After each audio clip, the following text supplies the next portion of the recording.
There are roughly 45 million software developers on Earth. And you can put them all in a room. And you can put me in the neighboring room. And I will create higher quality code, more secure code. Will create your software faster. It will be more scalable, more stable, have less security holes than whatever the fuck those 30 million software developers combined can create. And I wish I could say it's because of that I am such a great software developer, but it's simply because I've taken all the dogma and the superstitious bullcrap out of my software development process, combined with the fact of that I've created a new programming language that is declarative in nature, which implies it produces 5% of the code base on average, as imperative programming languages do. In addition to that, I have created and fine-tuned my own LLM based upon OpenAI's GPT 4.1. And I've got meta programming constructs in my platform. And I can prove it.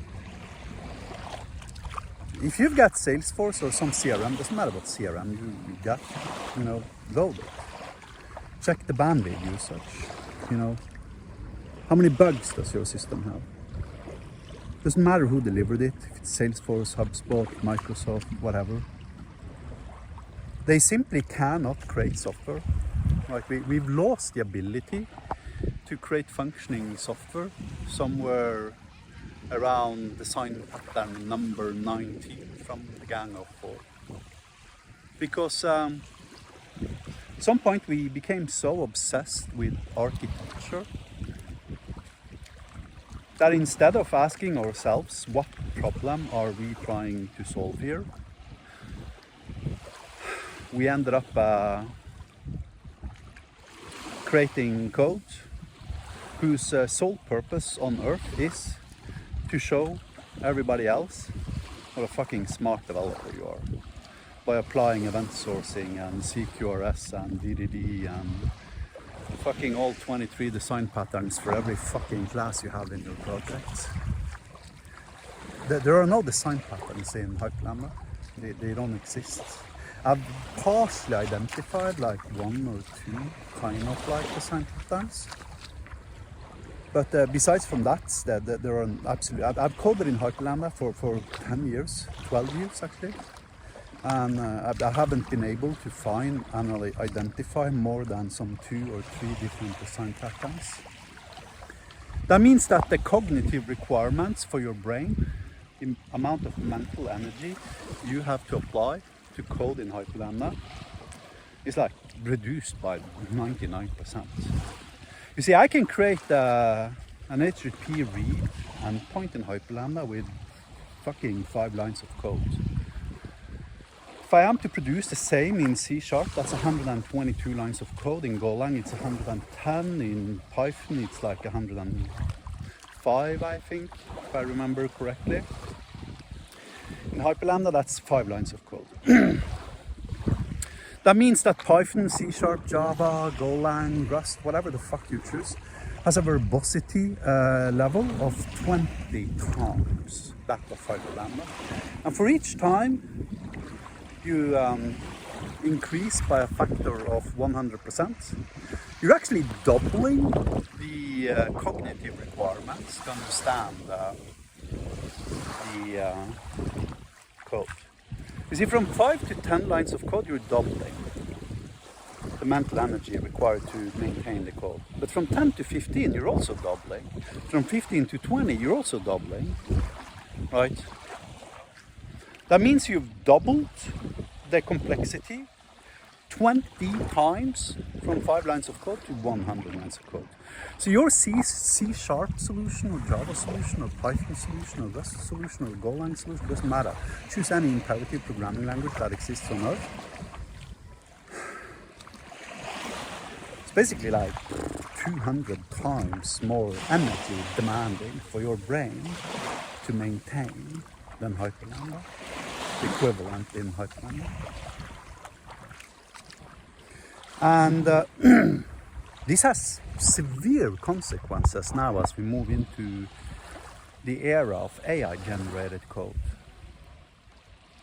Because the more verbose your programming language is, right,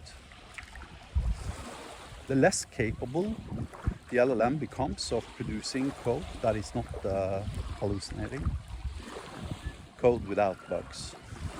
For an LLM to produce an HTTP read endpoint in hyperlambda, 5 lines of code, probably consumes about 0.1% of the energy requirements that you'll need to generate the equivalent in C#, Java, Python, Golang, or Rust, or whatever the fuck you choose.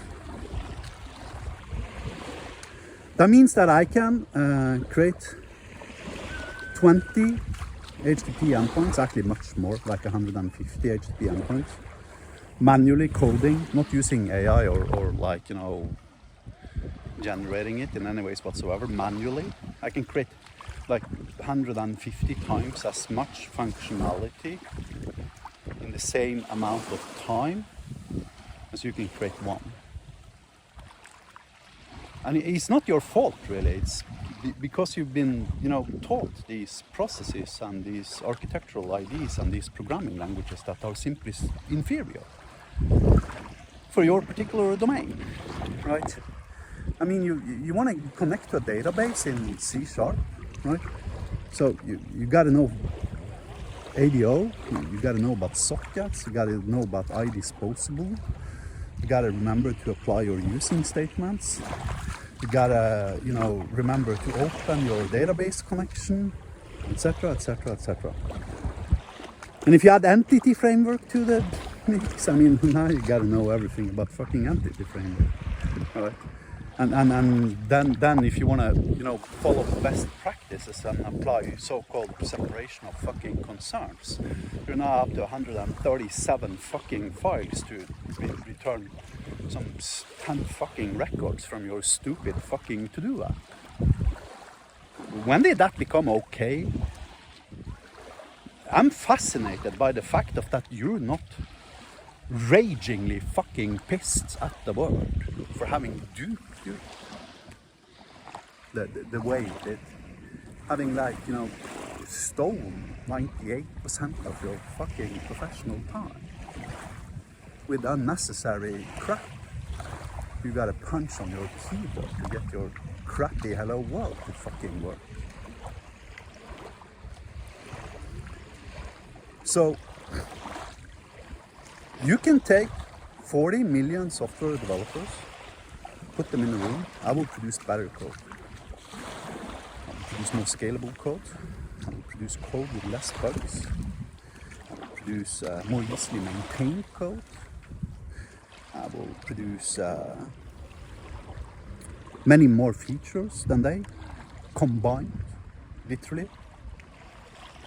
And that's it. Have a nice day.